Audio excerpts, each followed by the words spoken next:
Yay! Ted, you had one fucking job, son, to make sure I was here on time. Just one job, Ted. Very, very sorry, everybody. Yeah. I was very tempted to start that with me going to you. And do you know what, Bart? For 8 minutes we've been talking, and I'm sure Ted hasn't put the things up. Put your things up, Ted. Dear oh dear. Here's Ted. Merry Christmas, boys and girls. Yes, Merry Christmas, Ted. You go and twiddle the knobs down there. There's good boy. I've got a Christmas tree. Look, you said it's a Christmas special, so I lovely. Yeah, I have an yes. Sometimes I have a Christmas tree that I put up on a Christmas special as well, but there it is. Here we are. Here we are, an hour late. Sorry, I am sorry, but there you go. Shit happens. It does. Okay. It does. Yes. I mean, I've got Rupert back from the vets today. You know, so tell us about that. Well, yeah. I mean, I tell you what, it's crazy when we have a very off-the-cuff little exchange, which took us about 20 seconds, and I've had more comments about it than anything else. And that is, I asked you about stem enhance, and you said, "Yeah, let him have stem enhance," and it made a difference. It did make a difference, but yes, he's a lot better. So this time last week, just to fill people in that don't know, my dog was attacked by a very grisly, horrible one. He was 5 hours, sedated. He had an operation, and they drugged him up beyond belief. And I didn't agree with all the medications.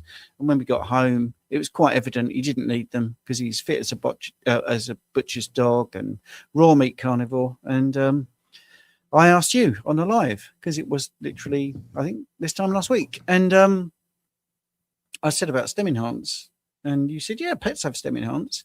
So anyway, long story short, he didn't have any hair on his tail, and we brought him home. And for one day, we did try the medications, and he was just awful, wheezing and hyperventilating and all this sort of stuff. So we took him off the meds, put him on stem enhance, and within about 3 days, he was just back to where he was. He was fantastic, going around, going for walks, all right with other dogs. It was amazing. Now, it could be coincidence, but I think it is a combination. Like we talk about carnivore, it's not just carnivore, it's what you're not eating, what you're not consuming. So I think the gabapentin and I think the paracetamol and all that for Rupert, no good. He doesn't need it, didn't need it. And the cone made him hyperventilate. So, I stayed up. I just stayed up, stopped him chewing his tail, which is where the operation was. And here he is. He's back at the vets, but they reckoned it's still a little bit of bleeding. We're going to put a bandage on it for 3 or 4 more days and see how he goes. But we couldn't see the bleeding, but we just have to trust them. But, people let things slip. The vet doesn't feed their animal with any of the food that the practice sells. They do raw meat, so it's like, wow, okay. It's odd because again, it was like I just said about our 20-second exchange. I just happened to mention Rupert's raw meat carnivore, and he just went, "Oh yes, that's mine." Yeah, and that's then it all came out. Right, okay. But everything out there is grain-based slop for dogs, and then you wonder why you're seeing them. Yeah, why you're seeing them with a dog with a thyroid problem or whatever. It's just crazy. Yes, so it is. There's that. Right. Do you want to? You're letting people in, and yes, they're all here. Jonathan's here. Good to see you, mates. Rick's in the house as usual. Elkavor's here. The feral grandma. We love us some feral grandma up in here. Christian is here. Yeah, and a bunch of other bigots.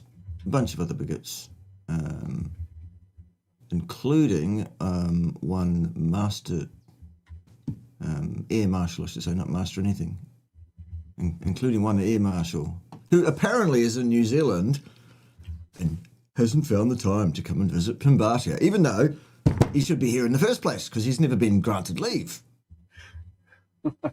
It's incredible. You can't get the help, Stephen. You can't. You just can't get the staff, can you? Absolutely can't. All right, so we'll start the show off on a sad note, ladies and gentlemen. Sadly, Master Chief Burgess lost his lovely wife last night, our time, to cancer. So our thoughts and prayers are with Dave at this very troubled time. And we'll see Dave back when he's ready, I guess. So there's that. What are we going to talk about on a positive note, Stephen? Well, it's Christmas, and I think there are more people still staying carnivore than allegedly going off and adding carbs back in. I think one of these weird things, like with the sugar diet, people realise, it's just a trend and it'll all die a death and it'll look, it won't stick around. Same with this adding carbs back in. Already people are saying, well, those that are adding them back in don't look any better. In fact, they look a bit worse. So I'm looking forward to the new year. You talked about Jonathan there. Jonathan and myself are going to do something on the 29th of this month, and he's going to tell everybody about training and a bit about his supplement stack and all that. Speaking to Harry Sopanos about his views on dairy and genetics. So, all good. And obviously talking to you and hopefully doing this a bit more on a regular basis, Yeah, I think that'd be good. Yeah. I think just touching base and Dave Mack and just getting myself out there really and getting involved in different opinions. Just putting yourself out there, you tart. Yes. Well, sometimes it is. Look, you've done this a long time, and you've done loads of, reaction videos, and it's tiring. The same old stuff. Yeah. But you've got to counter it all the time, because if you don't, then that's what people see, and then it goes unchallenged, and then it becomes, that's the truth. Well, methylglyoxal is a great example of that rears its head every so often, and then you say, but there's a 2017 study that shows that acetoacetate degrades it. So what are you talking about? Simple things, but it seems to be like there's a fashion. It's almost like controlled opposition. This month we're going to call cortisol a stress hormone a lot, and you think, here we go. So next year I'm not going to let it bother me. I'm just going to keep doing what you do, consistent facts, and that's it, really. Maybe I should dress up like Vicky Pollard. But do I look bothered? Do I look bothered? Yes. Dear idea. Yeah. All right. So let's, let's do some questions, unless you wanted to talk about specific things. Well, do you got something in mind? Are you fishing for something? Because my brain is a bit of a sieve today. There's been a bit going on around the place, and anything that fills the void with something distracting would be awesome today. So we can do questions, or if you want to regale us, Stephen, with some regalement. Would you like Would you like a politically incorrect joke to make you laugh? Right, here we go then. Right. Well, my favourite video, which I'm going to put up over the Christmas break, is my friend falling down some stairs, right? Mm-hmm. And he's an Asian friend of mine, and he's going down, and what's funny is the stairs twist, and then they go down another set of stairs, then they twist, they go down another stairs, and he just bumps down, my Asian friend, all the way down. I tell you what, I filmed it, I laughed. I tell you what, that's Wong on so many levels. We're here all week. Yes. Right. Very good. Yeah. Love it. There you go. Oh dear, I see what you did there. That was very good. All right then. Jonathan would like to inquire of thee. Yes. Why do doctors keep giving me EGFR tests when they are completely useless to me as a heavily muscled resistance trainer? Surely they should use a better blood marker. Yes, they should. Cystatin C. Exactly that. I mean, because creatinine is a waste product from metabolite, whatever you want to say, of muscle, breakdown. If you're heavily muscled, then your EGFR is going to be inaccurate compared to, say, the cystatin C, which is a protein largely unaffected by all those things and gives you a much better reading. But why do they keep doing it? Is because it's cheap and it's the standard duty of care. But it's inaccurate. So Paint by numbers, isn't it? it is. It's a pointless test. Jonathan said he would ask a question, and he knows that it grinds my gears, the EGFR, because it can work both ways. And this is what bothers me about all bloods. I mean, but we're the same on this, and it's numbers and it's what your body's trying to work out. But the worst thing is people think these numbers are set in stone and they mean something and they're optimal, where they're not. And the HbA1c can give you a reading that's a false positive or a false negative. And the same with the EGFR. If you've got more muscle, actually, and you've got the right ethnic background, your EGFR will go up because it's an artifact of maths. So it's a ridiculous thing. So, I'll shut up now. I don't want to rant too much about bloods. No, very good. Very good. It's all informational and stuffs. Oh, right. Here we go. Here we go. Here we go. It's the only fucking song we know. No. I've been restricted. Start again. I've been restricted to carnivore. I guess it means strict carnivore for 3.5 months with cottage cheese. All right. Yeah. I've had mild edema in my lower extremities since starting. What could be causing this? Thanks. Could be cottage cheese. The answer is often in the question. Yes. Because for some people, the foreign proteins in dairy and the carbs possibly can cause mild edema. The reason I say that is because normally people that ask a question and put a particular thing they're eating in the question means that they sort of think it's possibly that as well. So edema in the lower extremities makes total sense if you look at the body as a unit.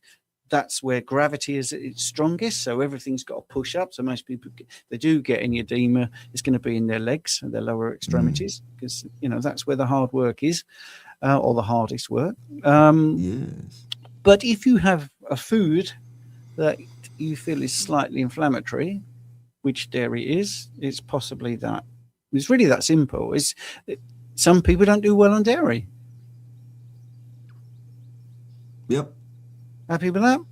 I am, absolutely. When someone says to me, look, I've been doing everything right except I'm having dairy and I'm having these problems X, Y, or Z, I always say, well, that's the first thing to take care of. Let's get the dairy out and see if that fixes the problem. If not, then we can look for something else. But I'll tell you what, it's quite likely it's the dairy because fully 2/3 of people react to dairy negatively in some way or another, to some level or another, I have found. Yeah. About 33% of people don't. So the lactase enzyme you can get in a little pack now. Oh, lovely. You can prove it to yourself. I mean, this is why the raw dairy is better, because you have the likelihood of that enzyme being in there is strong in this one. So but if you think that's a load of old rubbish, you could try that if you feel better after trying some dairy and prove to yourself you're lactose intolerant. There you go. One of the things. Awesome. Amazing what they can do these days, isn't it? It is. It's almost like people know that dairy is a problem.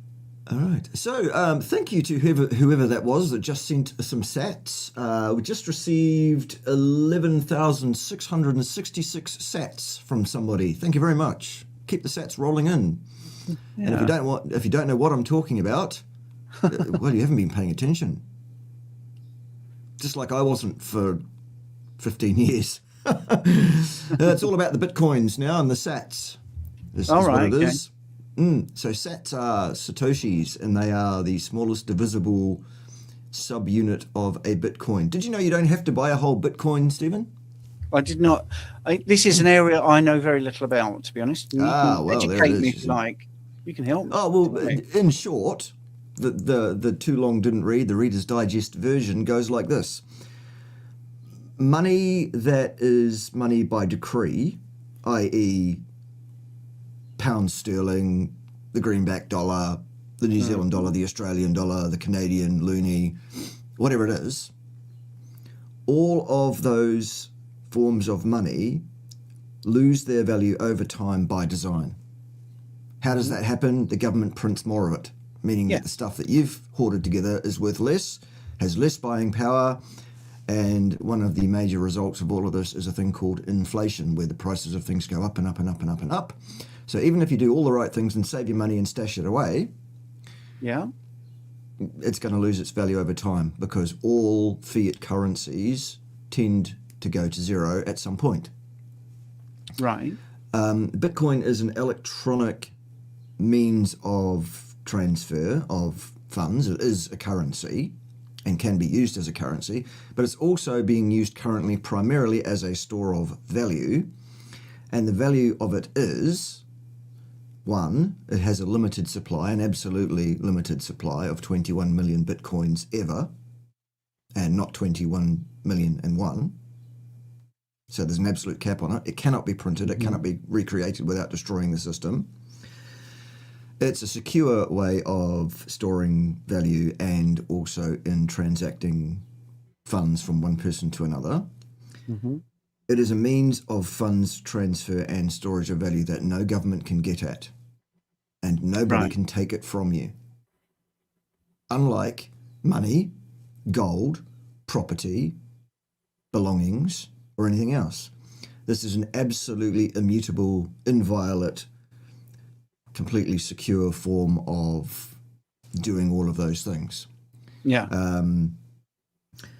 So its value is in its ability to store value and to be used as a means of exchange.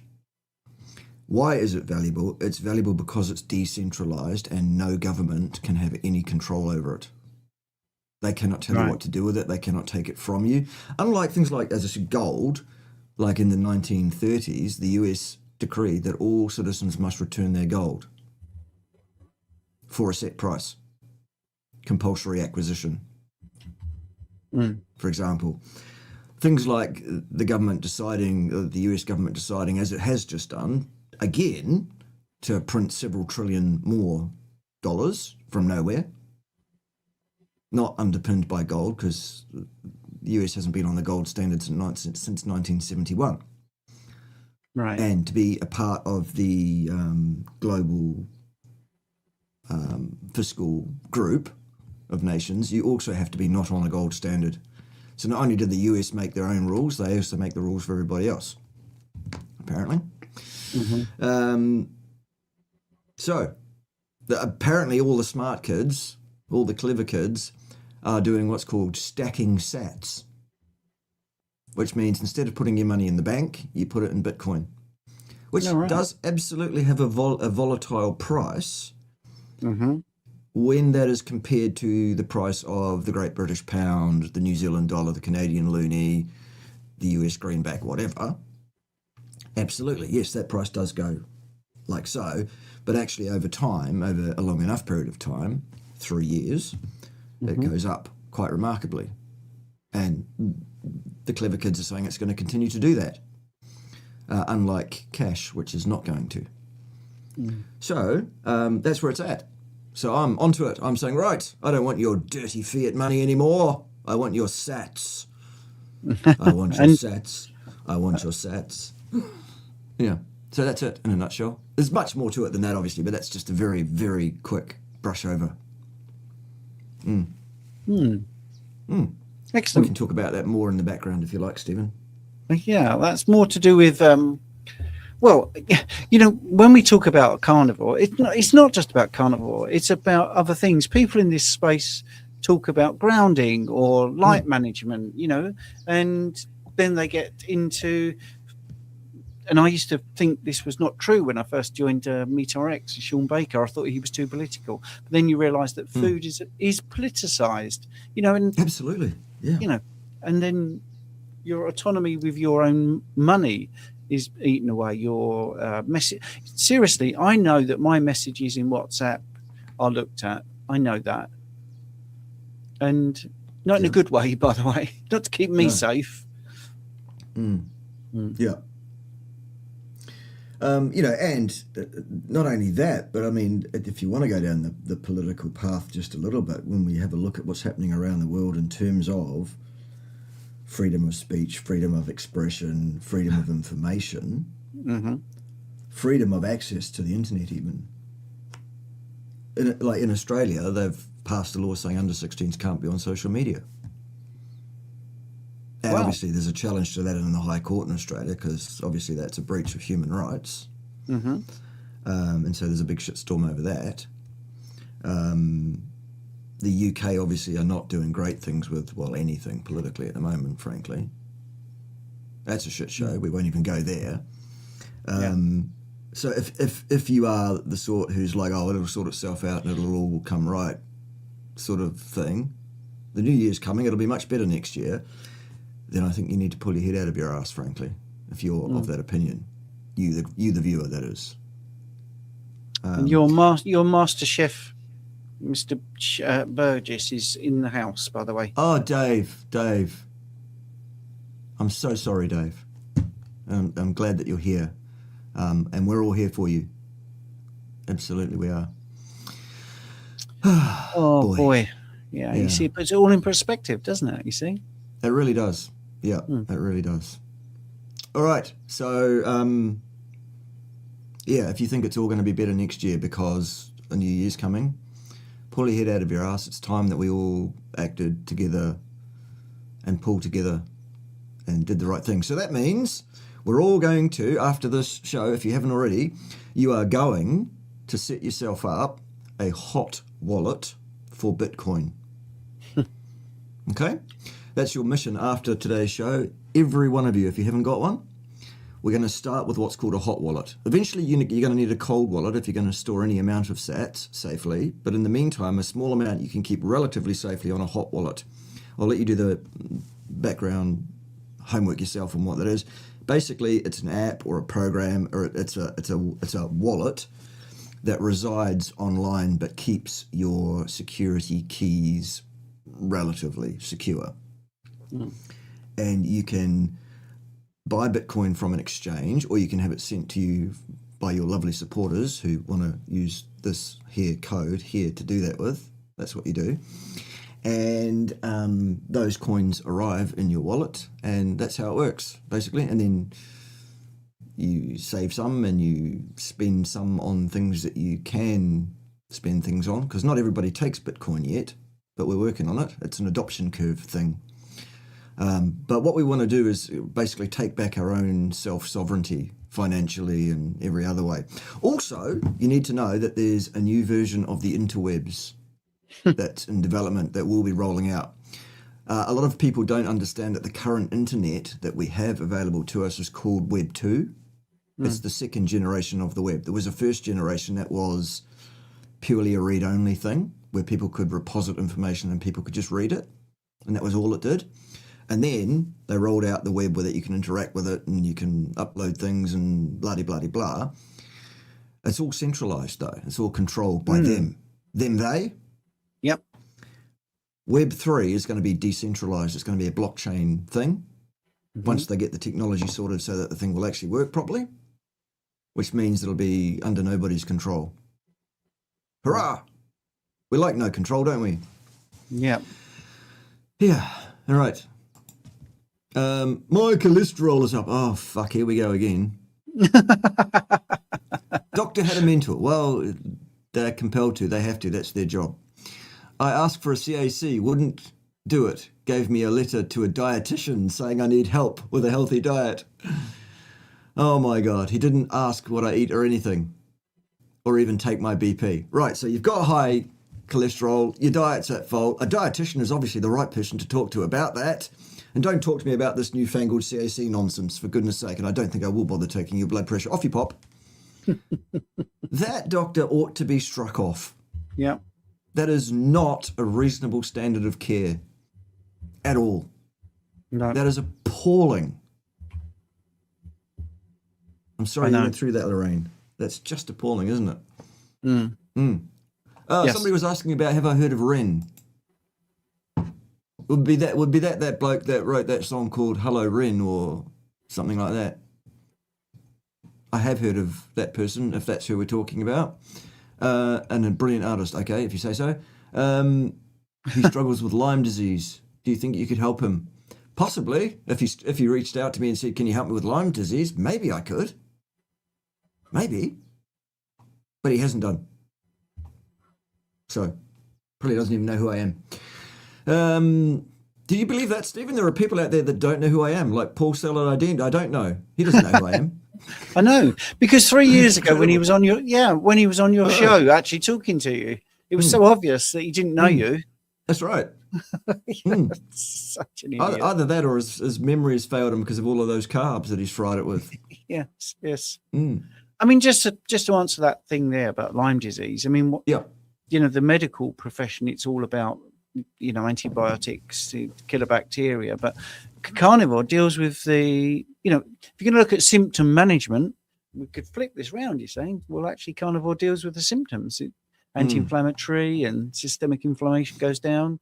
I've had people with Lyme that definitely have their life improved with eating this way. Mm-hmm. Yeah, absolutely.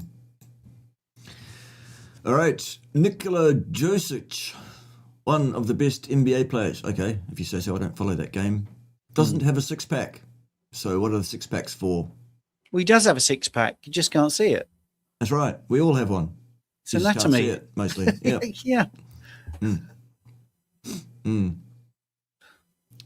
Yes. The fact that, what we're alluding to is that everyone does have a six-pack. It's usually just obscured by a layer of adipose tissue, subcutaneous adipose tissue in the abdomen. And so to expose those abs and make them visible, you have to get your body fat percentage down to a very low level. And while there are some people who do that, achieve that and maintain that, some of them for years at a time, it is not really long-term sustainable, I find, for most people, to be that level of cut. And is what it do healthy? You think, Stephen? Well, literally like you're talking out of my head directly, because that's exactly what I think. That's what Ted says. He says I'm always talking out of my head. I just wouldn't believe the crap that he says. It's bollocks. He's retarded. Thank you, Ted. Yeah, I think I couldn't add anything to that. I mean, that's exactly what I think. Right, good. I had acute Lyme's disease a few years back. Now I get hot real easy soap. What? Do you speak English at all? Sorry, I'm distracted as fuck today, but that's... I think he put the decimal point, the full stop in the wrong place. I think he said, they're saying, I get hot real easy, and then the next thing, soap smells like shit to me. Okay, right, that makes better sense. Yeah. See? Punctuation, of course, is very important. It's the difference between a person who knows their shit and a person who knows their shit. Yes. Isn't it? Yes. Yes, indeed. I should have had a... Oh. It should have. Like that. Yeah. Yes. Yeah. Very good. Right, Jonathan. Have either of you looked into the compounds Clotho or SS31? They tweaked my interest in novel compounds. I haven't. Have you, Stephen? Well, yeah, but superficially, it's the Greek goddess of spinning yarn. They've named it after, which is one of those things. So yeah, that's the KL gene. Which, you see, this is the longevity gene. And Jonathan, this is why we're doing a live, because you like all this stuff, and you go very deep into it. And yes, what's the other one? So SS31 is a mitochondrial health related protein. So yes, they're novel compounds, but and this is not being facetious, Jonathan, we don't even know what our gut microbiome should be. So let's get that right, or what we should even eat. So I think, but that's what I love about him, is he pushes the boundaries of where everyone else is talking. That's right. Yes, he's thinking 2 or 3 moves ahead of most. Yes. Yeah. Yes. Yeah. Absolutely. No, I've not personally. I've not heard of those particular compounds as yet. These novel compounds. I'm sure I will come across them as more and more people start asking about them. Well, I think the SS31 definitely, because mitochondrial health is the big thing, isn't it? And that's that's related to mitochondrial health.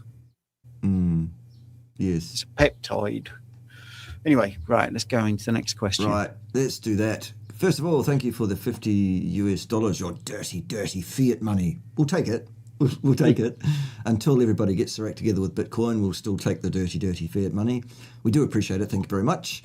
What would you say to someone whose doctor recommends a Mediterranean diet to regulate cholesterol levels? How should they respond to the doctor? Merry Christmas. And to you. Well, I'd ask why. I mean, I would really say that. Why? How does that work then? And what is a Mediterranean diet? What does that actually mean? They don't see. If you ever drill down on any of these things, they never know. Doctors, no, they don't know dick about fuck, do they? No, it's good. Well, they know about medications, and they know what checklist to look at. They know how to comply. Put their feet in the yellow circles. They know how to do that. Yes, we're being facetious, but yes, Merry Christmas. But they wouldn't be able to tell you the mechanism either, and then they wouldn't be able to tell you what cholesterol is. Right. I'm despairing. Yeah. I'm getting to your point, I think, Bart, after many years of doing this. You just think. I've come to the conclusion that often the best way to respond to a doctor is to stand up, say, thank you very much for your time, we're done here, transfer my records, you are fired. We're done. You are simply not competent to provide primary care to me and my family. Sorry about that. Not sorry. Yeah. I have to look after my family and myself in the best way I can, and you're not it. You are fired. Yes, but isn't it endemic? It's very indicative of what the world is like, because whenever you see anything, I don't know, on X or Instagram or a short or something where you've got a protester and a citizen journalist will say, well, you're calling that person a fascist. What have they done? Can you just tell me what? I want to know why you're protesting. Not in a nasty way. What is the action that has provoked this protest? They never know. Well, everyone's saying they're fascists. All right. Well, what does that mean? And they just literally just parroting the stuff. That's right. I'm sorry to say that, but most doctors, that's what they're doing. They're just parroting what they've got to do. That's right. Which is Did you know that doctors are not allowed to think for themselves? It's by numbers. It is. Yeah, they are told, when a patient presents to you X, Y, or Z, then you respond thusly. You write this prescription. You lean on them to change this aspect of their life, or the whatever, bloody blah. At the end of the day, there's so many problems with that. Number one, define Mediterranean diet. What the purple fuck is that? Because there are thousands of different groups of people living around the Mediterranean who eat quite different diets. Which one? Yes.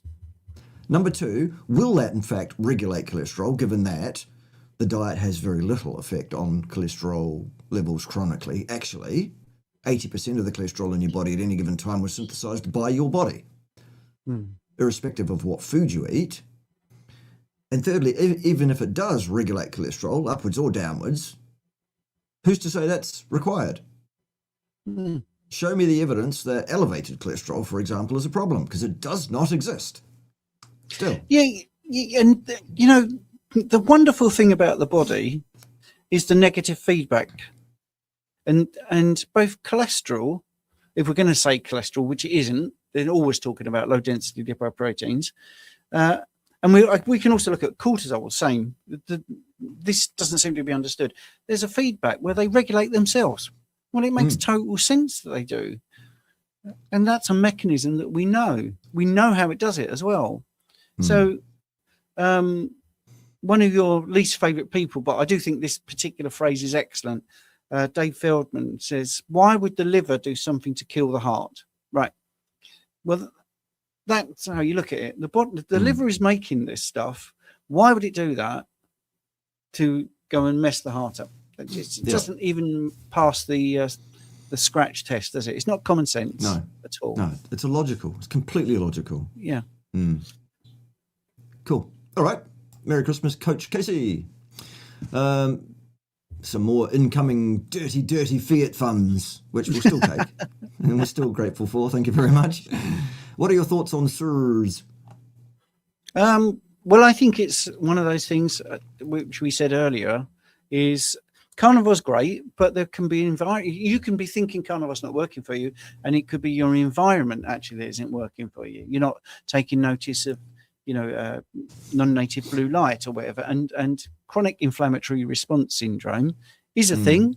Mold in buildings, you see, but it's humans doing things that aren't particularly good for them. So if you're in a building with mold, I mean, I'm in a building that's 150 years old. I don't think there's mold in here because you tend to see it. I breathe in, if there was, I would breathe in those spores and, from the water damage, and my immune system would recognize any of these biotoxins and the liver would process them, excrete them, and I'd move on with my life. But for some people, that isn't what happens. Their immune system recognizes them and sometimes doesn't clear them effectively. So obviously they circulate, and then you're going to keep reacting because there's not a detox happening. So you can look at, are you liable to be more susceptible? And interestingly enough, I think it's interesting, I was on Judy Cho's podcast about 2 weeks ago, and she was saying about this. And I said, well, if anyone comes to me with it, I actually refer them to you, Judy, because this is your bag. And she said, you're an intelligent person, Stephen. So I obviously duped you. I did well there. And, you could deal with this. And I am fascinated in this sort of thing because it is a fix where you can obviously get something done in your house and remove the source of the problem, but then you've got to get around this why you're not detoxing properly and all that sort of stuff. So yeah, they're my very basic thoughts. I think you could do a whole hour on it quite easily because there's so many other things. Maybe we'll put that on the list of things that we should talk about for an hour next year. Yeah, I'm happy to do that. In our regularly scheduled appearances, which we're going to do, I think. Yeah. Why is the wry smile happening? Because I don't know. Because what? I don't know. You got to be cheerful, don't you? As best as you possibly can. Yes. Yeah. I mean, there's a lot going on in the world that makes one want to not smile, isn't there? So I think the best thing to do is just to continue smiling. Yeah, but maybe. If you can't roll over and play dead though, Bart, can you? And that's the worst thing. That's what Ted does. He gets away with it. Yeah, because you look after him. Well, a number of mornings I've come into this office and found him face down on the desk. I don't know what he gets up to at night. Twiddling the knobs, probably, I would say. Yeah. Anyways, there it is. Can you explain to a layman like me, if diabetes is elevated blood glucose, which it is, why does it take years to get out of control? Good question, Stephen. Right. Well, we just talked about the system in the body, all right? And sometimes the system in the body does its best to say to you, you're being stupid, and we ignore it. So in layman's terms, you are... Well, let's talk about old-fashioned diagnosis, all right? The old-fashioned diagnosis would be a person saying to you, and I'm old enough to remember how this used to go, do you find yourself being very thirsty? They want to find out if they're diabetic, and the person will go, yes. Do you urinate a lot? Yes. Okay. Well, that's your body saying you have got a higher concentration of sugar in your blood, and we're going to make you drink to dilute that concentration, and then we're going to make you urinate it out. So that's your control mechanism. Now, then the doctor should say, seems to me like you're eating too many carbohydrates because you're putting your blood glucose up. So listen to your body and reduce the carbohydrates. Therefore, you'll reduce the thirst, which is generating the dilution, and therefore it will get rid of the urination. Well, that isn't what happens. What happens is the American Diabetes Association still promote carbohydrates and still want you to do your sodas and stuff like that, and don't make it very clear that things like bread and potatoes turn into glucose. They start off as carbohydrates, food, but essentially what does that mean? Well, when it breaks down, it's a glucose molecule, and that there's the word blood glucose. You see, glucose molecule, you're putting your blood glucose up. So your insulin is not a fat storage hormone. It's a hormone that does loads of things, of which one of those things is fat storage, but another is bringing the level of your blood glucose down to a level that is acceptable to your body, which is around a teaspoon for every 5 liters of blood. And it can cope for a little while. And this is known. I was a decade of working in a private blood testing lab, and we could get historical figures. Sadly, there's not enough data for me to do something fancy pants with it, but there was enough data to see that people were coming in over year, and they were only looking at their blood glucose, and it was okay. It was in range, in inverted commas. But those that had the fasted insulin test, you could have predicted 10 years earlier that they were on their way to being diabetic, because what was making their blood glucose look normal was high levels of insulin. So at some point, and this is to answer the why does it take years to get out of control, is because we're not looking at it at the point where it starts to be a problem. We're looking at it when it is a problem. So this is what's called lead time basis, really, where if we looked at the testing in a adult way, in a realistic way that wasn't muddied by vested interests in selling carbohydrates and big food and stuff like that, we could say to that person 10 years previously, you're not only is your blood glucose, looking all right, but maybe a little bit high, but your insulin in the background is indicating that your body is now beginning to find it difficult, and you're needing more and more insulin to get the same result.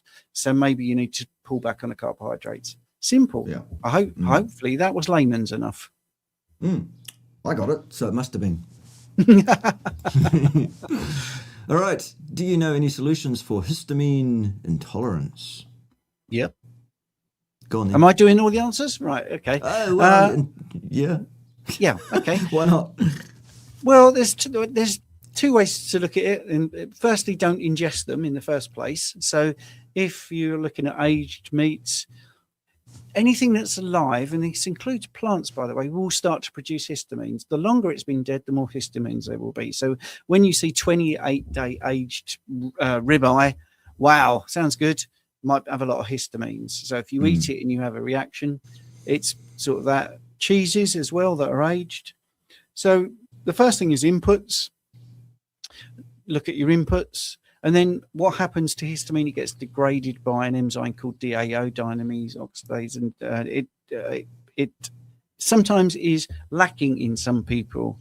So instead of taking an antihistamine, you could take, kidney's a good thing. That's some organ meats. Kidney is good for DAO, and you could see if you could bump up the degrading of histamines. So you're looking at your inputs and also how it degrades. Yes. Beautiful. Love it. That's why I have you, Stephen. Joined up thinking. The answers. Yeah, because you can do the answers, and I can sit there and go, Okay. Good. All right, George, good to see you, mate. Good to see you. Wife Lanny is still fighting cancer. She lost 18 lymph nodes and is permanently in a sleeve. Oh. Is the lymphatic system linked to gut health? Yes. She has almost constant diarrhea. She is in an RCT. An RCT? Randomized control. She could be in a randomized control trial, yeah. TLAs are a PITA FFS, BTW. All right. Yes. Yes, absolutely everything is connected to the gut in terms of health. If the gut is off, then there's going to be problems around the body that they're gonna show their ugly heads at some point. Absolutely, I think. Yeah. Don't know what to say, George, because it's there's so many things that could be happening there, to be honest. Yeah, absolutely. I don't think I've seen George on one of my lives before. Where have you been, George? Nice to see you, anyway. Yeah, that's awful when you're in that situation and then you've got the constant diarrhea. But, I suppose, there's too much. Yes, that would take a long time to go through. And I think we'd need a lot more information. Yeah, there's a lot there to unpick all of that. Yeah. All right, here you go, Stephen. Here's a question for you. What is Bart's opinion on Lactobacillus reuteri?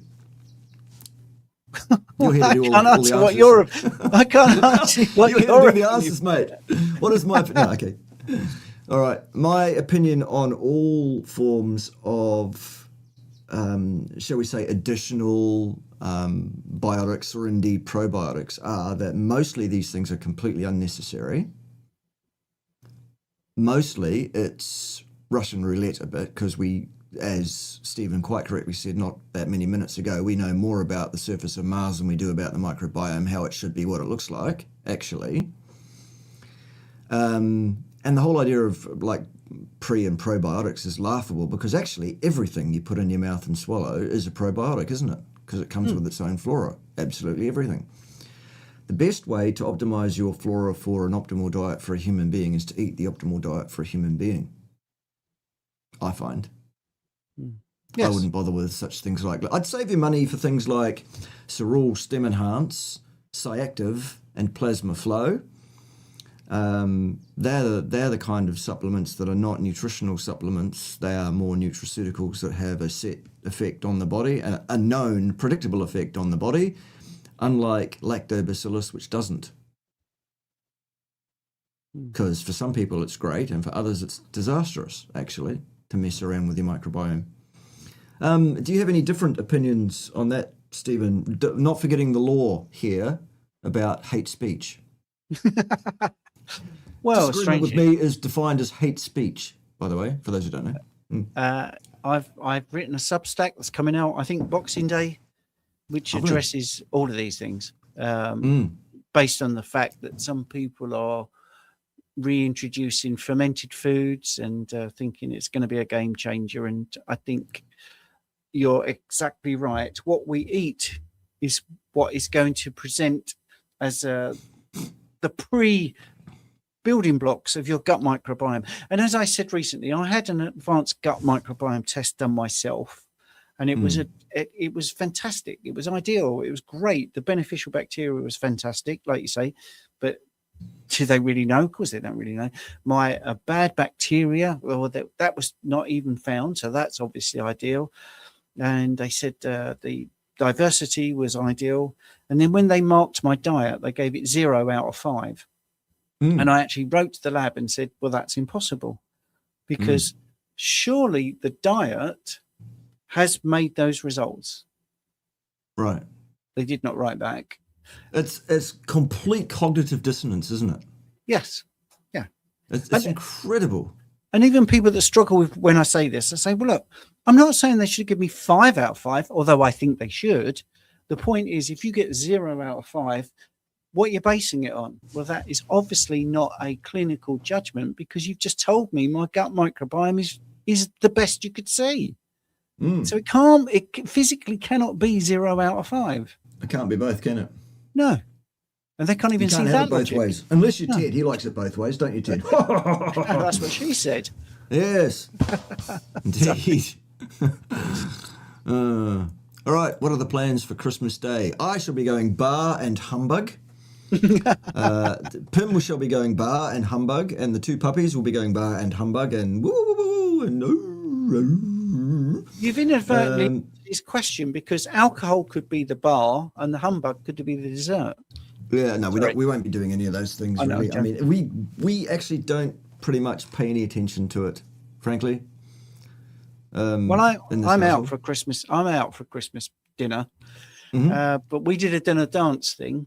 I sound like Fraser Crane, dinner dance. But anyway, and we had turkey and pigs in blankets. Nice. That was a good one. You can do that and still enjoy it, and we still had a dance. It's great. No alcohol here. Jane will have alcohol, by the way. Will she? She will have a glass of wine. Yeah. I don't drink. So I don't drink anymore, or any less. I'm here all week. Yes. Yeah. No. Christmas is just not really a thing in this household. It's just not something that we do. We don't do Christmas. We don't do birthdays. Yeah. Pretty much. Also, like Pim coming from the Northern Hemisphere just cannot get her head around Christmas being in the middle of summer. She's like, this is wrong. What is this? No, not doing it. Yeah. Yeah. I get Oh, that. good. I understand that. All right. How would you dismiss the argument that exogenous carbohydrates are required to maintain a metabolic flexibility, if indeed such a thing is required in the first instance? Well, that's how I'd refute it. The answer is in the question. I would state outright that it's not required. It's not required because what is right? Well, what is metabolic flexibility? The ability to use either fats or carbs. That's what most people think. Well, yeah, that's what we do. Yeah. We do it without eating carbohydrates. You don't need to do it because we still make carbohydrate and we still have systems in our body to say, should we be using a bit of fat? This is very layman's. Should we be using a bit of carb today? If we're going to do a lot of exercise, Richard Smith the other day was saying that his blood glucose went up above 200 milligrams per deciliter momentarily when he was exercising. Well, that's metabolic flexibility, isn't it? It's the body going, wow, we're going to need some carbs. So it's not about stuffing carbs in your face. Flexibility isn't that. Flexibility is your body. Because you could be stuffing carbs into your face and be metabolically wrecked. Yeah. Just because you've been able to eat them and get away with it, allegedly.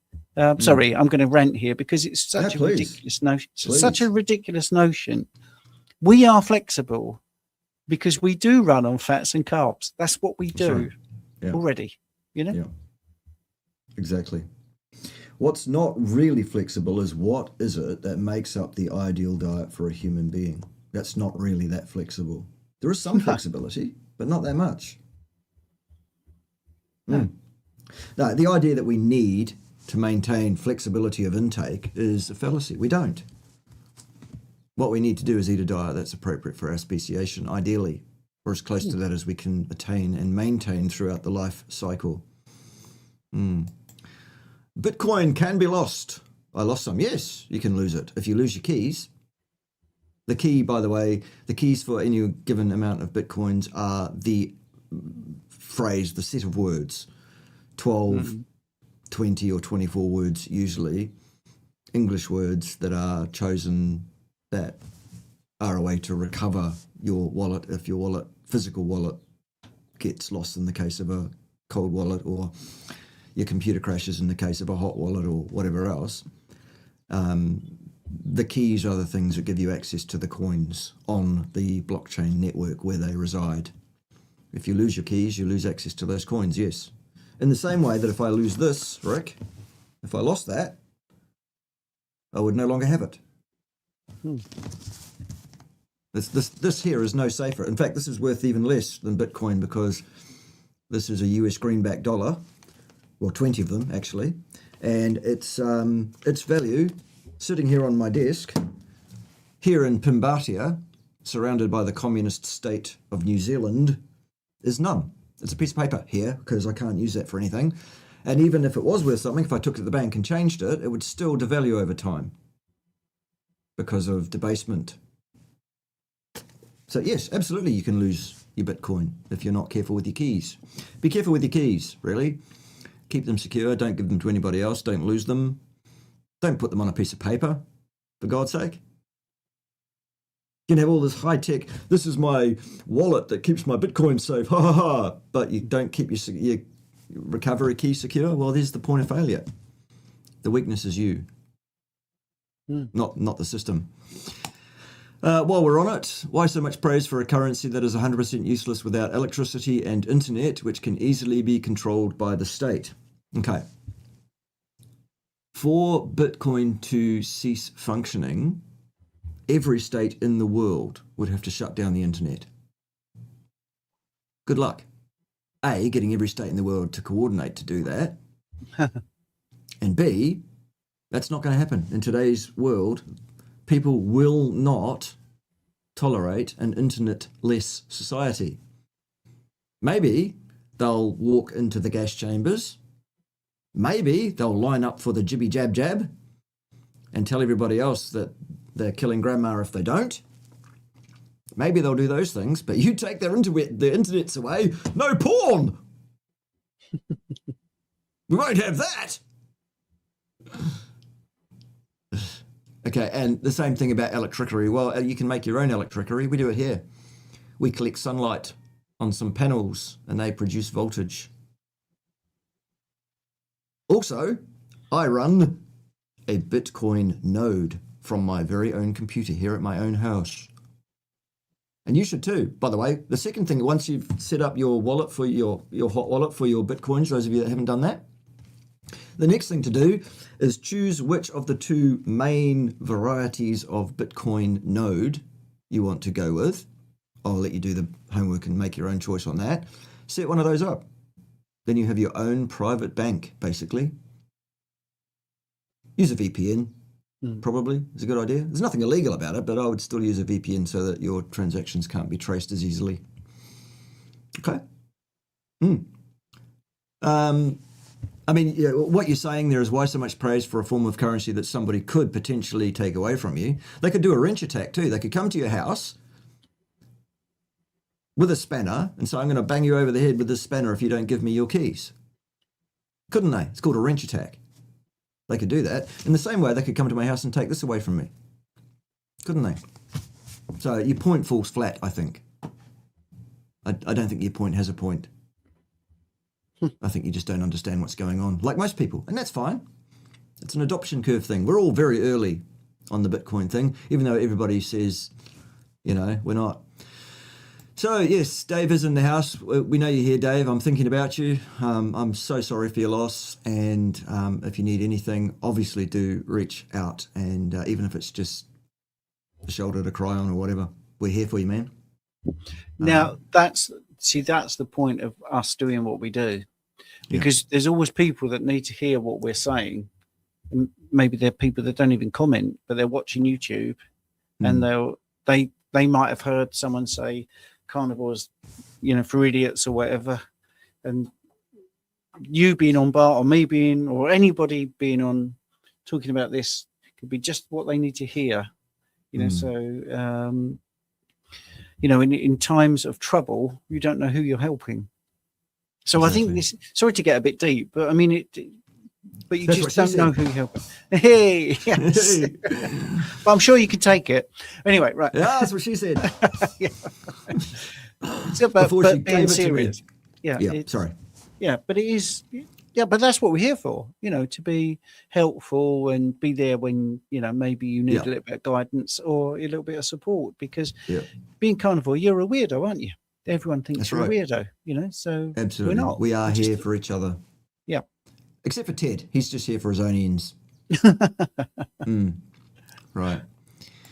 How do you Okie dokie. Good evening, gents. I would appreciate your advice. I've been diagnosed with carcinoid lung tumor, 1.4 centimeters, 60, non-smoker, non-drinker, 90% carnivore, and very worried about my health. Many thanks. Okay. Send me an email, bart.kay.nz@thegplace. And I will flick you my calendar thing and you can book in gratis and we'll have a chat about that, because basically there are 6 things I would suggest to someone in your situation, or 7, depending on how you think of the 6/7th things that I would suggest. But absolutely, we need to have a chat about that. That's probably an hour-long discussion, so we'll do that as and when, yeah? Do you want to add anything to that, Stephen? No, that's the best advice I would give if someone else presented with that. You do need more details. I would also like to point out that I have ordered my carnivore Stim Enhance. But awesome. I haven't got it listen, yet. Those of you that haven't, by the way, well, for those of you for whom it's available, which is New Zealand, Australia, the UK, and the European Union marketplaces is where this is available currently. If you guys don't buy the hell out of it, hardcore carnivore Stim Enhance, then the company will go, probably don't need to release this in the US. And then the folks in the US will get pissed off with us for not doing it. I'll say, we didn't get it because you guys didn't buy it. So buy it. You mentioned a pet version. Yes. Yeah. Is that on the website? Yeah, Oh, there's a trial going on in New Zealand and Australia at the moment for a pet formulation specifically. Yeah, we're in the initial trial phases. I would suggest Q1, Q2 of next year, there might be something available down here, and then it will go through the market research as to whether it sells well down here. And because for some reason, we are the test market. I don't know why. No idea why. But Well, because you're there. It should come in. Well, perhaps. Although, I mean, at the end of the day, even though I am here, actually most of my Sorol business is in the US and Europe. Because that's where the people are. Yeah. Yeah. You need people to buy them. The US, Europe, and Canada. We mustn't forget Canada. No.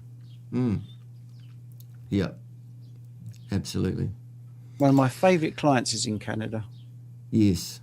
Yes, very Dave, well. I think Ted will give you a full hallway pass for today. I think you will not have to report to Ted. Yeah. And we are very sorry for your loss. Yeah. Yeah. It's sad. Yeah. Are there birds in the background where you are? Oh, constantly. Constantly. And some of them are birds that live here naturally. And others are Pim, Queen of Pirates, collection of ducks and chickens and Jesus. we have got so much ducks and chickens. She's taken on herself to be the mad cat lady from The Simpsons. Pim is the mad ducks and chickens lady. And so we have more eggs than you can shake a stick at, and we're selling eggs locally. We have enough chickens and ducks to survive the apocalypse if that should ever occur. Yeah. Okay. And we, so that, yeah, but at the moment, I think you're probably hearing, oh, Jesus, black over Bill's mother.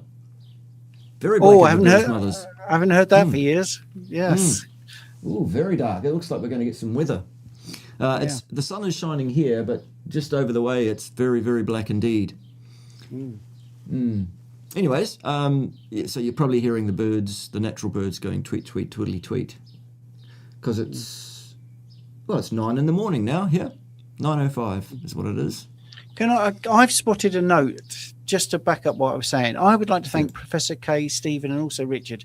My wife followed Professor's 5 health hacks, and her fatty liver cleared in 6 weeks. Incredible. That's why we do it, mate. Yeah. I know you're feeling a bit despondent today, down, and obviously with bad news, but it is worth doing it because that's remarkable. Just 6 weeks as well. Fatty liver. Incredible. Yeah. Bart Coin. Bart Coin. Yes. Yeah. That's Andrew Scarborough. Another person who turned his health Hello, around Andrew. with this way of eating. Every time Andrew shows up in the chat, I don't recognize because I ate the A Scarby thing. I don't even. I know it. I know that's Andrew, and I say, "Oh, hello, Andrew." Wakey, smell the bakey. That's why I said that, Bart. That's why I pointed it out. That's right. That's why we have you here, Stephen, to keep me on track because I'm all over the place today. You are. Yeah. Right. Come on. Yes. All right. Just scanning for questions. Pull your finger out. Yeah. I thought I'd get a chicken, but there you go. There you go. 'Cause that's what she said, Yeah, that's what she said. Pull your finger out. Yeah. Yep. But Angela has a new GP. Oh, sorry. Go on. I was going to say Angela has a new GP as of this past week. Good. She said your cholesterol is pristine. Then she said you must eat a lot of healthy fat. I said, yes, I do. Lol. Very good. Go on in, Stephen. What's next? George Goodenough is saying, Bart, Eggman's comments aren't showing. He asks if he's blocked. Who? Eggman. I haven't seen any Eggman in here at all. I think that's what he's saying.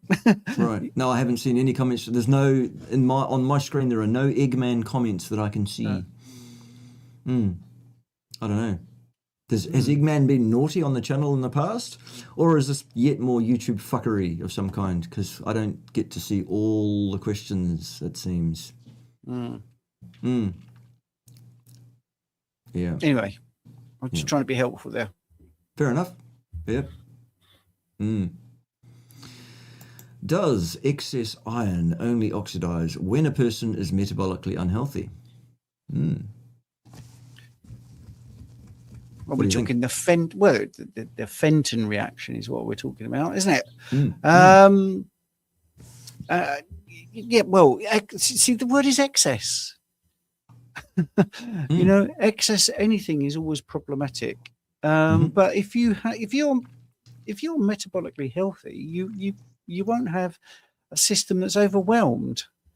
And this is where, you know, iron management is beautifully nuanced, and you've got what's called, you know, you've got especially when it's heme iron, it's so easy to get into the enteric sites and through your body, and then there is a pool called the labile pool in all cells, where, you know, that is the most dangerous part of the iron absorption and transfer and all that sort of stuff, and that's so well managed. And this is also an interesting thing. Again, I think it's interesting is at this point, the acidity of that part of the cell to be able to release the iron to go on to its merry way, you know, is a pH of about 5. So people say, oh, you know, this way of eating is too acidic. Well, the acidic compartments of the body are all different. So when we talk about iron being a problem, maybe people with hemochromatosis could be, you know, different, but in the main, we don't have excess iron in this way of eating. Our absorption, we don't need vitamin C, because vitamin C is for non-heme iron because of vitamin C ferroreductase. We don't need that because it's coming in. So if you're metabolically healthy, you're going to have great antioxidant status, you know, from meat, the ruminant meats, good glutathione. You know, the alleged high ferritin isn't an issue. Mucosal ferritin is good because your GI tract is shedding the mucosal ferritin day in, day out, high turnover of that.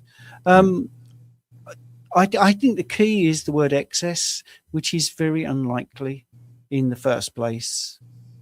And if you're metabolically unhealthy, which is very unlikely with this way of eating, yes, that is the perfect storm, excess iron and a metabolically unhealthy person.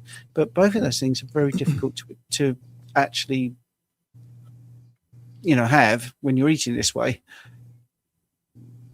Yeah, absolutely.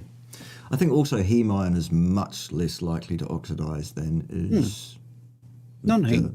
Non-heme iron. Yeah. Thank you. That's the word I'm after. Non. Yes. Yes, good. It's always the simplest approach that's best. I'm looking for a more complex way of saying it. You don't need them.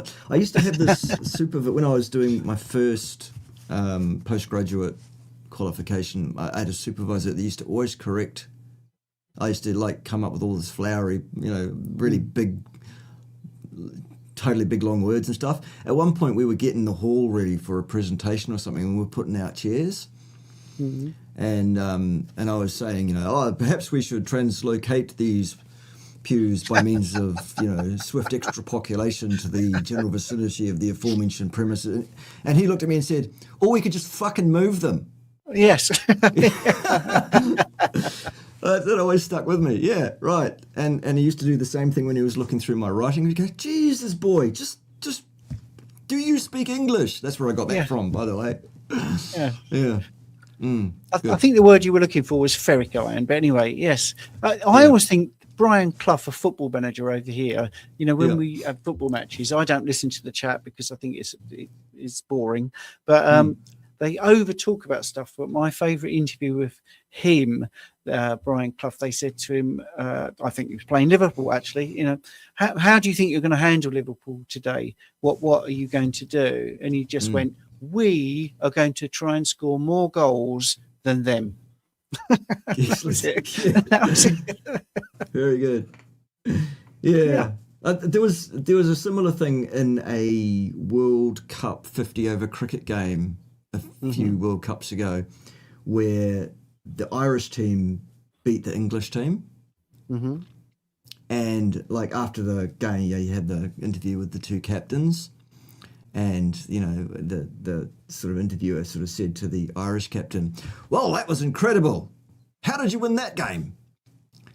And the Irish captain said, well, you see, what happened is we scored more runs than they did. Yes, that's it. So simple. Yeah, good. There we go. Right. People have lost the ability to think for themselves, haven't they? You missed a question. Oh, we there. didn't deal with the question that was up. Right, let's deal with that one.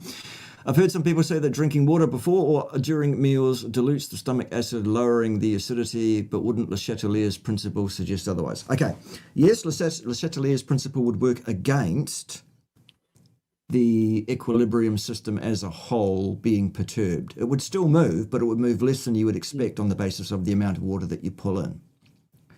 That's an energy conservation principle in effect, if you like.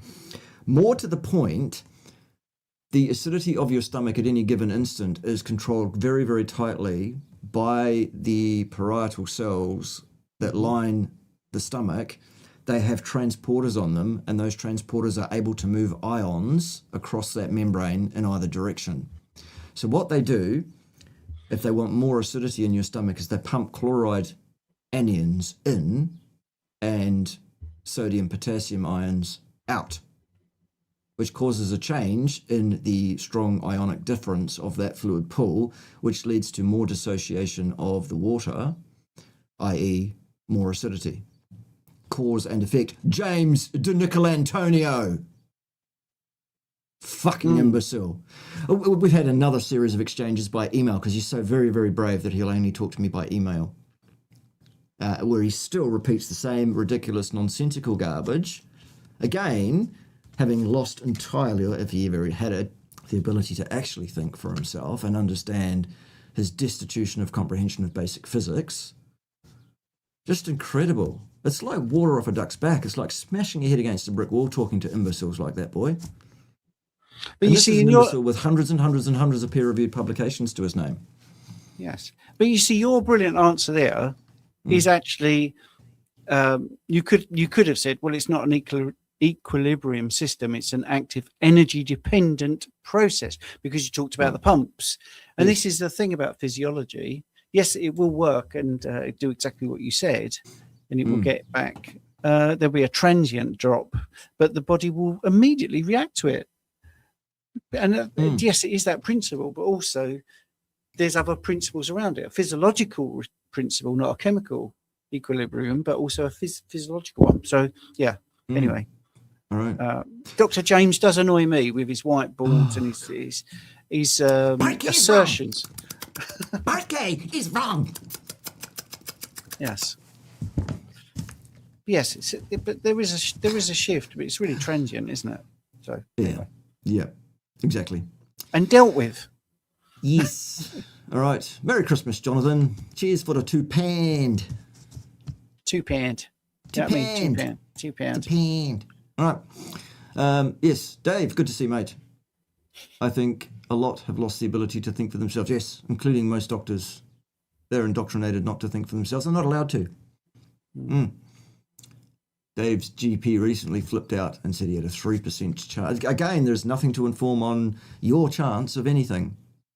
There is no data upon which such a claim can be made. Ridiculous. Yes. All right. Scanning for questions. All right. I thought you were waiting for me to say something intelligent. Oh, go on then. Say something intelligent. It better be good now that you've built it up. No. pressure. You keep looking for questions. All right, then here's one. Does LDL and HDL vary during the day, during different circumstances? Yep. Minute by it minute. does. Minute Yes, by minute minute. by minute. To quote, Yes. Yeah. Mm-hmm. Which is why, I mean, the thing is, if we're going to talk about bloods and markers and stuff like that, if you want to look at trends, one day at one snapshot is not good. You need to do at least 3 tests, and that will give you a trend. But you've got to make sure that you're on the same machine, and also you fasted for the same period of time. So there's a lot of variables. So the more data you've got, the better it is. But yes, minute by minute. Yeah. Definitely. Absolutely. All right, Stephen, have any of your clients ever told you they eat raw animal products? God. Yes. Yes. Good. Yes. And one in particular swore blind by it because he was he was diagnosed he was going to die of cancer, and he went raw meat, and he's still alive now. He won't do an interview with me, and he puts it all down to the fact he went raw meat. I'm not going to argue with him because he did it and it worked. Fair enough. Yeah. Okay. I would say, look, raw is absolutely an option for those that want to eat raw and enjoy that and think it does them good somehow and want to swear by it. Look, everybody has their thing that gets them up in the morning, isn't it? As it were.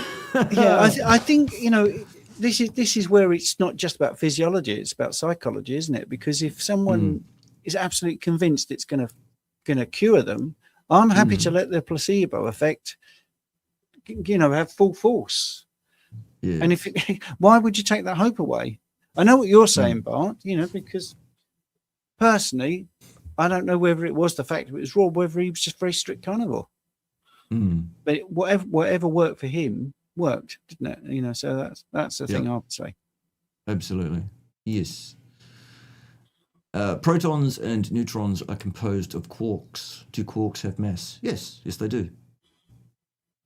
Some particles, and quarks are thought of as point particles. Some of these point particles interact with the Higgs field and thus can be said to have mass. Others don't, like photons. I know where that was going. Yeah. Right. Photons don't have mass. They don't interact with the Higgs field. There we go. Yeah. Anyway, right. So there it is. How do you measure photons then? What, How do you measure them? In what sense? Well, I mean, what is there a sort of tangible way that we could measure them? Is it kilowatts or calories or what? What is it? Photons translate energy from place-time to place-time, but they do that in a massless fashion. Yes, I was being Facetious. antagonistic. Yes, I was. Yes. Yeah. Right. Are you saying you can't weigh something that doesn't have any rest mass then? That's right, you can't weigh it. Of course you can't. Right. Yeah. So if you gained or lost any number of those massless things, what effect would that have on your mass? Yeah.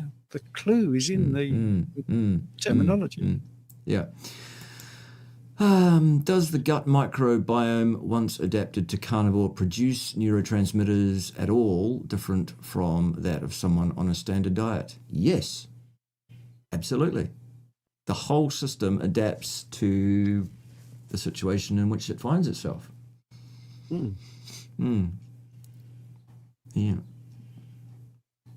Yes. And also, you're talking about, Phil is a great guy, by the way. The sensitivity is not understood well enough. When people talk about bloods, for instance, they might say, "Oh, I've got a lower level of testosterone." Well, so what? You might be being more efficient with it. You might need less because your body is adapted to other things as well. So interesting. Yeah. Right. When you started, I didn't think you'd get past an hour. You're doing well, Bart. Thank you. Yes. Yes, a bit going on in Pimbati this morning, but it's all good. It's all good. You're waning a little bit. You're waning a little bit. Waning? It's not waning yet, but it's still looking a bit black over Bill's mother's. Yeah, that's Wong on many levels, isn't it? Completely Wong. Right. Right.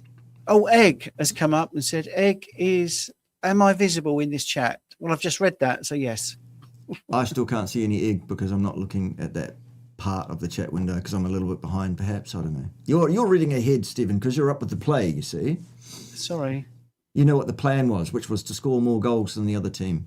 Yes, that's it. Or if you're playing cricket, to score more runs than they did. I am going to have to go shortly, to be honest. Oh, that's rude. Sorry. It says me that kept you waiting for an hour. Fair enough.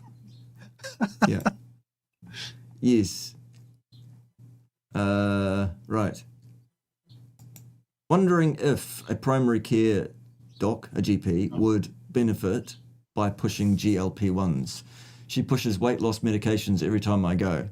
I say no to GLP-1. She mentions metformin and fentanyl, diabolical. Yes, doctors are incentivized by pharmaceutical companies, either directly or indirectly or both. Yes, they are.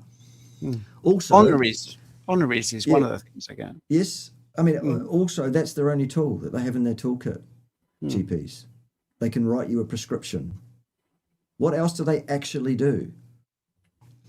Like, one of the things that's been going on here this week is that I injured myself playing cricket on Saturday just gone. And, like, my dear old mother, bless her, is like, why don't you go to the doctor? And I'm like, what do you think the doctor is going to do? Oh, they might be able to give you painkillers. Mum, you know my feelings on those. What is the doctor going to... Is the doctor going to fix this injury? No. Besides, it's an hour's drive to the nearest doctor. Anyway, there you go. There it is. I've done a glute, believe it or not, Stephen. Oh my word! I know, it's very, very painful, and mobility is a definite problem. Ergo, doing things in the morning and the afternoon, stuff like animal care and all of that sort of stuff that needs to carry on anyway. We have had some help here recently. My sister and 3 of her kids are with us, but they've now gone off to see Grandma for Christmas, leaving us holding the can. Again, soldiers being AWOL. And other soldiers that don't do anything useful, do they, Ted? Except the knob twiddling, that's quite useful, to be fair. Right. Thanks for explaining metabolic flexibility. You're welcome. Yeah. I'm glad that was appreciated, because sometimes when you answer, you think that it's not what people want to hear, so they're not going to take it in. So that was nice to know. Right. Metal 7 Core. Rock on. Richard's thoughts on UV light, oxidation, and fruit consumption. Is that Richard Smith? Yes. Do you think? Yes. I don't know what his theory is. I haven't listened to Richard Smith, well, in several weeks. I've been too busy chasing my own tail, literally. Because what with only having one functioning glute, I can only walk around in circles. I can't even bear weight on it, Stephen. Have you Just tried a about. Shakti mat? A Shakti mat, which is an acupressure mat. I think that would give you good relief. Now, don't forget, before I did this, I had lower back specialism, and in a rehab clinic, which was very successful. And acupressure, especially the mats made by Shakti, Shakti, are amazing for pain relief, natural pain relief. Yeah.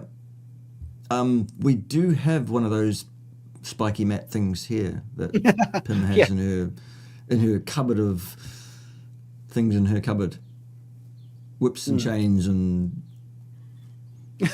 spiky mats and spiky things that you roll on and, oh God, all sorts of medieval torture devices. I wouldn't be surprised if there's an Iron Maiden in there. I really wouldn't. Incredible. But going back to Shakti, the reason I'm big on that is because some people get the wrong one, and some of the acupressure mats are not great, but they are a very good company, and I would absolutely lay money on it improving your situation. Okay. That and some rest and let it heal and don't play cricket for a few weeks. Which is lucky because we've got the break in the cricket season now. So just what I tell you. Trying to be helpful here. Yeah, no, you're very helpful. You've been very helpful all day, including your patience waiting for me to get my fucking shit together to come online. Which, again, I do apologise for. Very unprofessional. Welcome to Amateur Hour.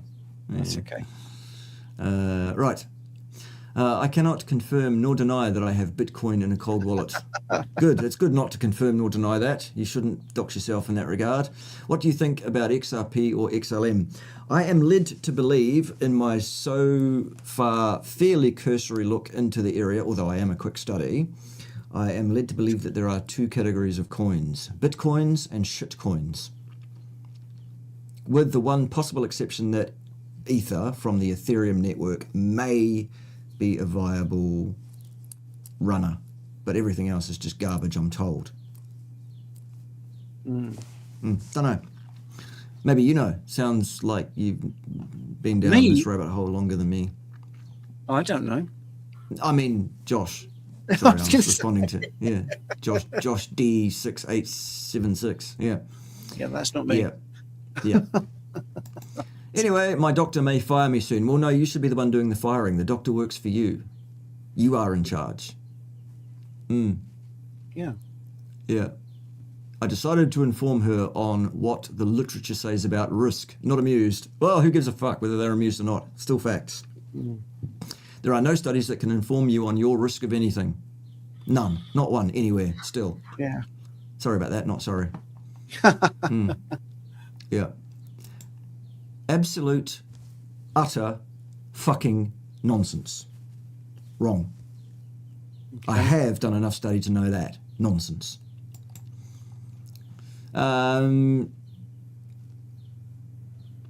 Yes.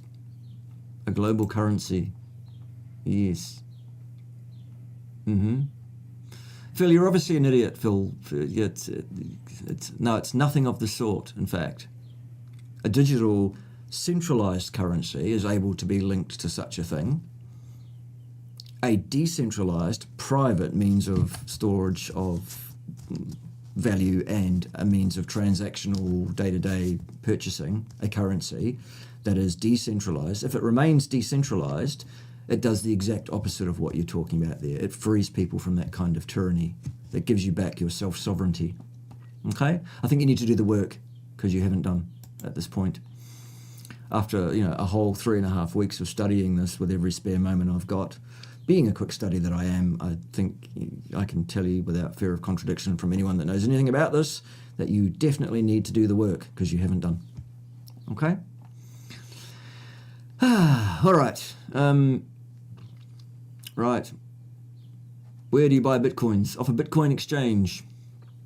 Or you can get them given to you by your fine supporters if they just use that QR code there. Once you've set up your wallet and got yourself some bitcoins, if you want to send me some, what you do is you copy that, and that gives you an address, which you enter into the send to field, and you check that it's the correct address, and you push send, and the money comes to me, or the bitcoins come to me, and I go, oh, look, bitcoins coming in. Yeah, or you can buy them from an exchange. Yeah. So, they just closed and transferred funds to my bank account. They also did it without my written permission to open my account and close all the positions. See, well, that sounds like what you did wrong there is that you were holding coins on an exchange, and it sounds like you were using an ETF there, an ETS is what they're called. Buying long and short positions on bitcoins held by the exchange. No, what you need to do is buy and self-custody your own coins. Not your keys, not your coin. Okay? Do not leave your bitcoins on an exchange, or do not buy positions against bitcoins owned by someone else. That's just trading shares. And yes, they can close on you. They can't close on your Bitcoin if you own them and you self-custody them. Okay, do the work. You haven't done the work. All right. There we go. I can see Eggman. I can see an Eggman. Yes. Thank you. No, I haven't blocked you, Eggman. I haven't blocked you at all. Yes. Right. Do let us know, Steve, if you get to the point where you do have to jump. Well, it's about 20 minutes ago, but Oh, you should have said, mate. I'm joking. I'm joking. I'm teasing you, mate. I'm teasing. Oh. I mean, yes. Do I look bothered? Do I look bothered? Yeah. All right. 29-year-old male, 90% carnivore for a year. Metabolically healthy. What does that mean? No symptoms of low T, but I have low T. Well, what's your problem? No, you have T. Low is sorry. I'm sorry to jump in there. Yeah, please do. Yeah. Absolutely do, because I'm sick of it. Yeah. Well, this thing about low and high is arbitrary. That's right. It really is arbitrary. If you have no symptoms of low T, you don't have. Then low you don't T. have low T. You have appropriate testosterone. That's right. That's it. It's simple as that. Yeah. Sorry. No, not at all. Please don't apologise. Yeah. You're quite right. Yes. Absolutely spot on as usual. the level of T and a whole bunch of other things in your body is under the control of these funky little things called your genes. Those genes being the absolute peak of evolution to this point. They know what they're doing, do your genes. They really do. And no person comparing what your T is at any given point to some bell-shaped curve based on the population. By the way, why in the purple fuck would you want to be like the population? Because the population is fat, unwell, and slowly falling to bits, aren't they? I don't want to be normal. You're not normal. Okay, I can That's tell right. you that. Definitely not. Right. Good. No, there's no such thing. Would blocking lactate and succinate efflux pumps be a valid way of generating apoptosis from a cell under the Warburg effect? Yeah. Wow, that's a great question. Well, I efflux can is the export of. Yes. Can I take this one? Yeah, please. Yeah, because this is something I'm looking at the moment for a Substack. And yes, let's put it in layman's terms. Can you kill cancer cells by blocking their ability to pump out waste? That's what we're basically saying. Yes, sometimes, because that makes total sense, doesn't it? Because it's going to implode because it can't get rid of the waste products. Right. So yes, Okay. and that is being studied as a potential thing, right? But as an earlier Substack said about the way we look at cancer and survival rates, are we going down a sort of wasted route? That's something I just wanted to say, because yes, they are studying it, but there's possibly better ways. But yes, it is a potentially good avenue to look at. That's my diplomatic way of saying it. Right. Yes. Sorry, Bart, to jump in, but you know. No, please. That's why you're here. Yeah, if To share the pearls of your wisdom.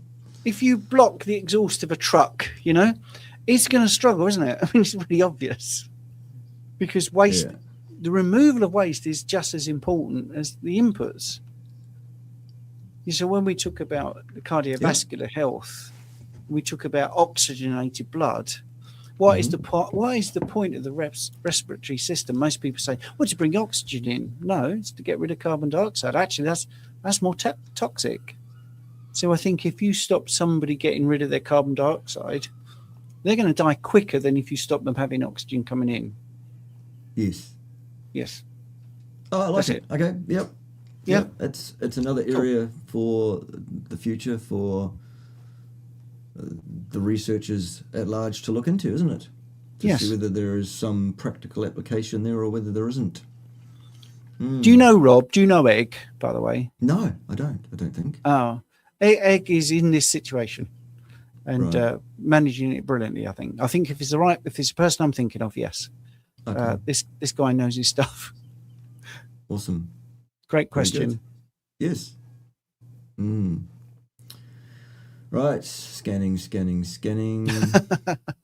80 eggs a day, too much. How long's a piece of string? Too much for what? You see, isn't it funny how it's embedded in English? Too much, excess, high, low, stuff like that. It is so context dependent. If I said I knew someone today and they did a high jump and it was 1 foot high, you'd be like, well, that's not very high. Well, it is if that person's 6. Right. You know, Yes. It's all about context. Yes. Exactly. Sorry, I'm getting Jane ranty. Griggs says you like to eat pizza. Is this true? Well, here's the thing. If after everything I've said, to quite rightly criticise Zane Griggs as the absolute fucking imbecile he is, the incompetent imbecile that he is, if his only comeback is Burko likes to eat pizza, that tells you a lot, doesn't it? Because I have said many, many things about the ridiculous nonsense coming out of the gob of Zane Griggs. That's what comes back. You like to eat pizza. Tell you what, yes, I do like to eat pizza occasionally. In fact, we were having our teas at the cricket on Saturday. Before my injury occurred, maybe it was the pizza that caused it, who knows? I had a piece of pizza, I thought, fuck it. It's nearly Christmas, I'm going to have a piece of pizza. Normally I don't have the teas at all because it's just carbs and nonsense. So, yes, I do like it. That doesn't mean it's good for me. Doesn't mean I should. And I've never said that I'm 100% carnivore or I'm a perfect carnivore. I've never claimed that I am. The best I've ever done is 90 days 100% carnivore. And I did that for a challenge for Raymond and his crew. I'm a hedonist. Absolutely I am. And I make no apologies for it. You see, they don't understand stuff. Sean Baker has publicly said, and in a very tongue-in-cheek way, if cheesecake was healthy, I'd eat it. Yeah. I love cheesecake. Yeah. I was thought that was quite funny when he said that. Yeah. But yes, it's not. Quite correct. Quite correct. The photon energy is measured in electron volts. Yes, it is. Mm-hmm. Which, of course, Nicholas, is just it's just a measurement of energy. Yeah. It's a human-made way of measuring something, isn't it? That's the thing you're getting at. Doesn't mean doesn't mean it's got volts. It's how we interpret that thing. That's right. It's a measurement. Yeah. Yes. Yeah. It's a gauge, and you can apply all sorts of different gauges of energy. You could potentially measure the energy of a light beam in kilojoules or calories. You could do that, and people have done. There is fungibility. There is mathematical fungibility. Hello, Claire. All right.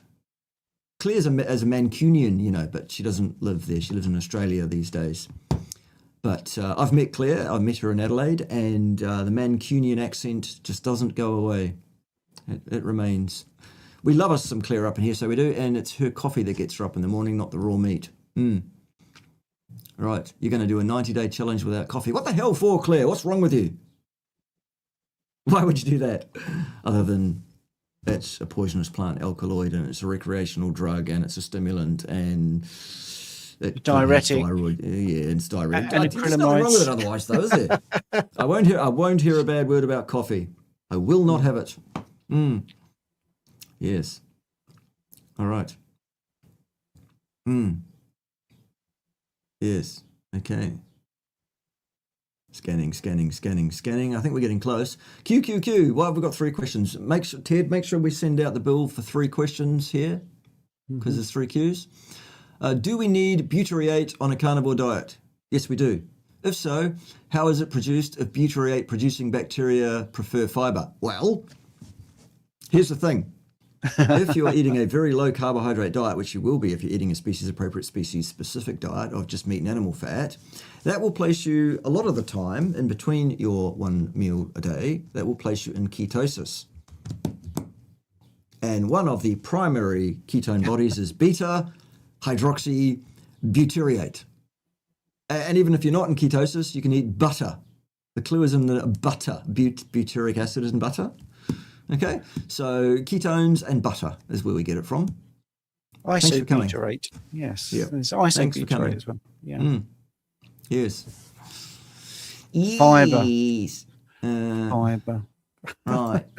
Do we agree with... Go on. Oh, sorry. Right, go back to fiber for a second. People that I'm not saying the person that did the question. They always get me because the people that push fiber also say saturated fat is bad.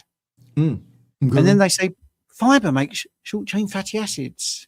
Yes. Well, they're saturated fats. That's right. Get your story straight.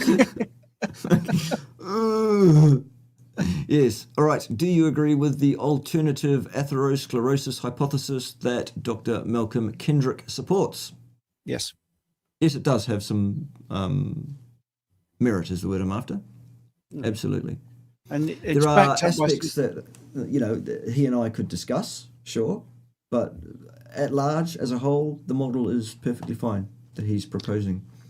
And there's some great work by Professor Vladimir Subutin, who has looked at his theory and used imaging and staining of LDL and macrophages. And, when you look at mechanisms and imaging of what's going on, it really does support that theory from Dr. Kendrick. Really does. Yeah. All right. All righty. I know you're a pathophysiologist, but you're also, you know, a scientist, and Yes. it's hard to beat imaging Yeah. when you're looking at mechanisms. Yeah. Is there a reason why the medical industry started using the terms bad and good cholesterol to describe LDL and HDL? Yes, because it's an easy marketing ploy. It's a great way of obfuscating the actual situation in such a way as to suit the bottom right-hand corner, i.e. the profit at the end of the year. This was all put together by the very, very clever, fine folks at Big Pharma, who have basically bought and paid for the medical schools and who control absolutely the little puppets that work in the medical industry. And it's a great plan and it works for everybody except for the patients, the end consumers, the public at large. But that's okay. We're expendable because there'll be another generation of people that they can lie to coming along. Well, there would have been, except now that doesn't seem to be happening anymore for some reason. It seems like the birth rate around the world has precipitously crashed, as will the population of the world in the next 50 years, apparently, for some reason.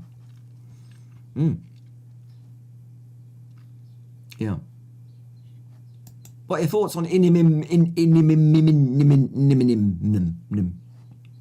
Tell us your thoughts. Go on. I don't have many thoughts on this. Neither do I. Sorry. I'm completely agnostic on this stuff. There are people saying it's great, there are people saying it's dreadful, and I don't really actually buy into any of it. I haven't seen any convincing evidence either way on that one at all. Sorry about that. Yes. Sorry, not sorry. We can't know everything. Ted knows everything, but he's too busy twiddling the knobs to actually help out. Yeah. Scanning. There's a lot of chat.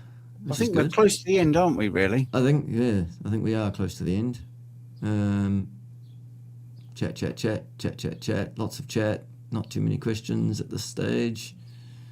And we've done all the super chats, haven't we? We have, I think, yes. I hope I've got them all. If I missed your super chat, that's stiff shit, really. Sorry about that. I didn't mean to. I don't think I did.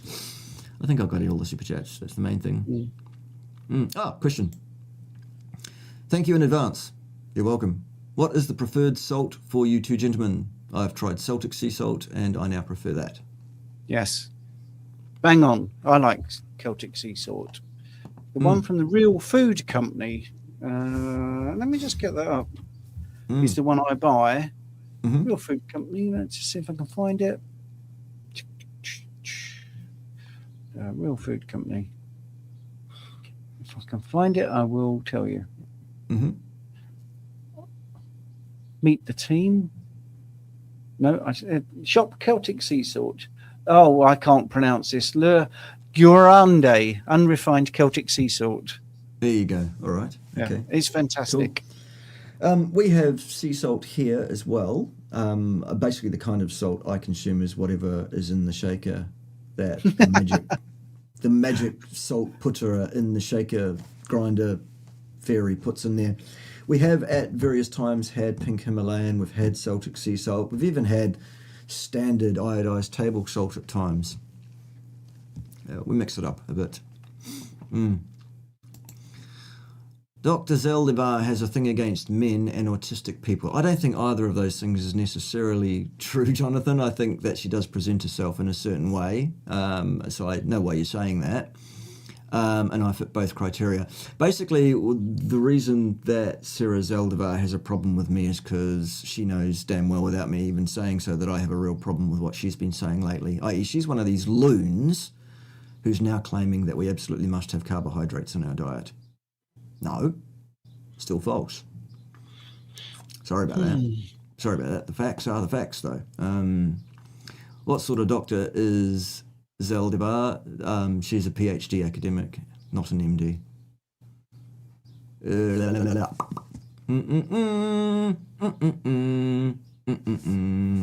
Yeah, that. Okay, good. By the way, my first undergraduate degree was in exercise science, so I'm quite an expert in that. and what a low quality of qualification that is, frankly. Frankly, though, actually, I'm at a point now, Stephen. I don't know if you've caught up with this about me, but I'm at a point now where I think all qualifications are a piss take. I think they're a laugh. I don't think any of them are worth squat, frankly.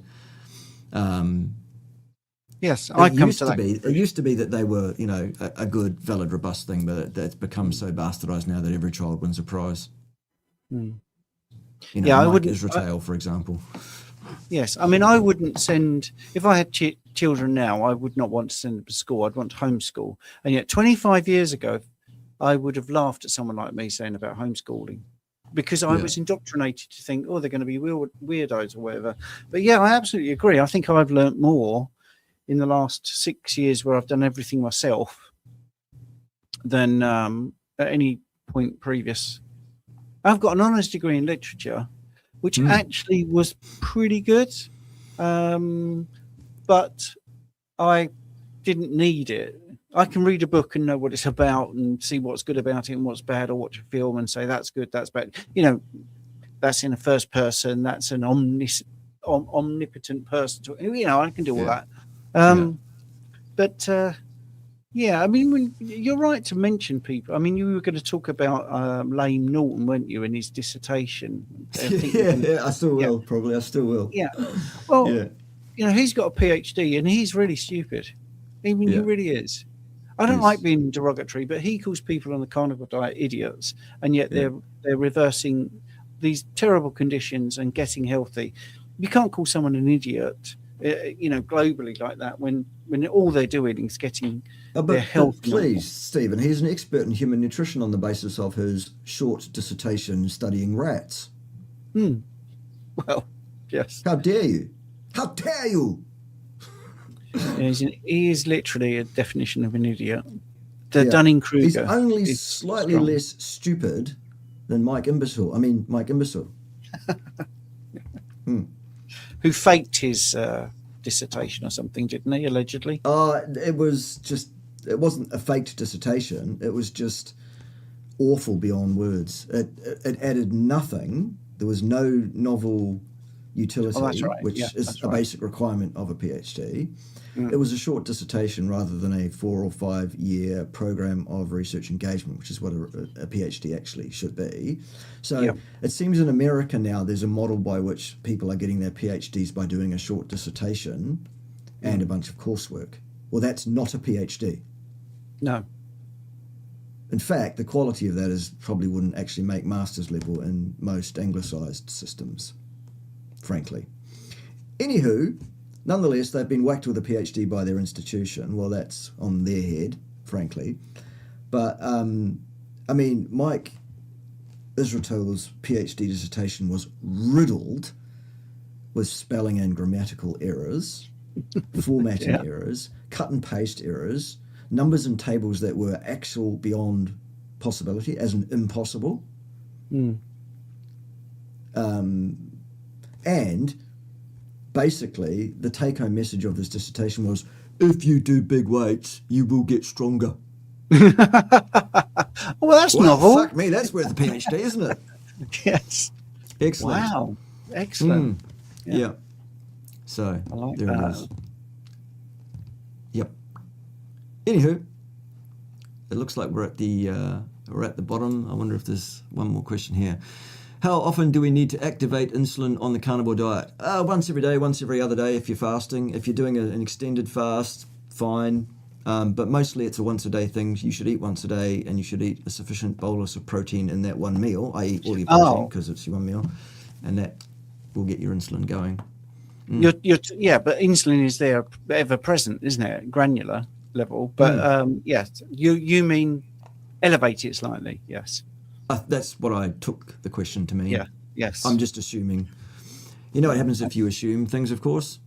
Yeah. You make an ass of you and me. Yeah, I knew that one. I know you did. I was spelling it out for the unwashed masses that are watching still. Okay. Anyone that's still watching for some reason. Yeah. How many have we got watching at the moment then? At the moment, we have 152 sets of eyeballs.